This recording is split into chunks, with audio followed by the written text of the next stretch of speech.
আজ থেকে 23 বছর পূর্বে ঠিক এই স্থানটা আমাদের দলীয় কার্যালয় ছিল। আমাদের দলীয় কর্মসূচি চলাকালীন সময়ে ওই ঘাতকেরা শামীম ওসমানকে টার্গেট করে RDX বোমা বিস্ফোরণ ঘটায় রিমোট কন্ট্রোলের মাধ্যমে। আমরা কাটাচ্ছি বিচারহীনতায় 23 বছর। বারবার করে বিচার কার্যক্রম স্তম্ভিত হচ্ছে।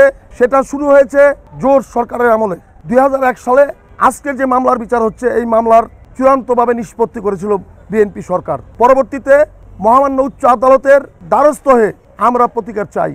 মহামান্য হাইকোর্ট ডিভিশন 2008 সালে এই মামলা পুনর্জীবিত আদেশ দেয় এবং মহামান্য উচ্চ আদালত পরিষ্কারভাবে বলেছে, ইন্সপেক্টর জেনারেল অফ পুলিশ নিরপেক্ষভাবে এই জঘন্য হত্যাকাণ্ডের সুষ্ঠু সমাধান করেন। তারপরে ইতিহাস আপনারা জানেন, মামলা তদন্তে গেল। দীর্ঘ তদন্তের পরে 2013 সালে আমাদের দুঃখজনক হলে সত্য, আমাদের সরকারের আমলে এখানে অনেককে বাদ দিয়ে অনেক জব্দ তালিকার সাক্ষী তাদের বাদ দিয়ে এই চার্জশিট দেওয়া হলো। বাদী হিসেবে আমার দায়িত্ব ছিল নারাজি দেওয়ার। বিচার চলাকালীন সময় যখন আমার দৃষ্টিতে আসলো যে এই সাক্ষীরা ভাইটাল উইটনেস, তখন আমি আদালতের কাছে প্রার্থনা করি এদেরকে সাক্ষী হিসেবে অন্তর্ভুক্ত করা হোক। আদালত যুক্তিসঙ্গত মনে করে 2013 সালে আইউকে নির্দেশ দেন আরেকটা সাপ্লিমেন্টারি চার্জশিট দেওয়ার জন্য। কিছু সাক্ষীর নাম বাদ গেছে। এই পর্যন্ত অনেক সাক্ষী হয়েছে। গত তারিখে আদালতের দৃষ্টিগোচর হলো মূল যারা ভিকটিম, যারা নিহত হয়েছে তাদের ময়নাতদন্তের রিপোর্ট, মূল ময়নাতদন্তের রিপোর্ট নাই। আদালত ব্যাখ্যা দাবি করলেন।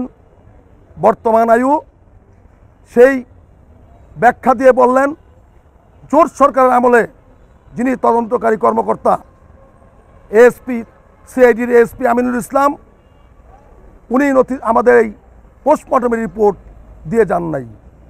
পরবর্তী পর্যায়ে আমি আদালতকে বললাম, মহামান্য আদালত, মামলার যথেষ্ট সাক্ষ্য প্রমাণ নথিতে আছে।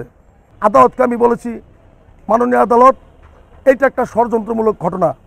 ওই সময় এসপি আমিনুল ইসলাম বিএনপি সরকারের এতই বাচ্চাটা কুকুর ছিল যে ওই সময় মামলার চূড়ান্ত প্রতিবেদন দেওয়ার পরে সময় উনি আমাকে জিজ্ঞাসাবাদ করেন নাই। ক্ষতিগ্রস্ত আহত নিহত পরিবারের সদস্য আহত ব্যক্তিদের কোনো জিজ্ঞাসাবাদ না করে উনি দায়সরভাবে একটা রিপোর্ট দিলেন। ঘটনার সত্য সাক্ষী প্রমাণ পাওয়া গেল না। উনি অপকর্মটা করেছেন, কারণ উনি ছিলেন মামলার একমাত্র উচ্চপদস্থ কর্মকর্তা, ওই সময় নারায়ণগঞ্জের সিআইডি ক্যাম্পের এএসপি। আমি আদালতকে দাঁড়িয়ে বলার পরে আমি বললাম যে মাননীয় আদালত, সে আসুক, আমি এই দরখাস্ত জমা দিব। তার যদি সে পেনশনে গিয়ে থাকে, এই বয়সে তার শিক্ষা পাওয়া উচিত, তার পেনশন ভাতা যেন আটকে যায়। আমি আপনার কাছে এই ধরনের একটা আবেদন করব। আমাদের নেতা শামীম ওসমান প্রচণ্ডভাবে আহত, তার চিকিৎসার কাগজপত্র গায়েব। এইগুলি আয়ু সংগ্রহ করে চন্দনশীল দুটো পা কেটে ফেলেছে। রতন দাস, তাদের ইনজুরি সার্টিফিকেট ওই বিএনপির আমলে গায়েব করে দেওয়া হয়েছিল। কিন্তু একটা কথা মনে রাখবেন, চন্দনশীলের পা নাই, রতনের পা নাই, এটা দৃশ্যমান।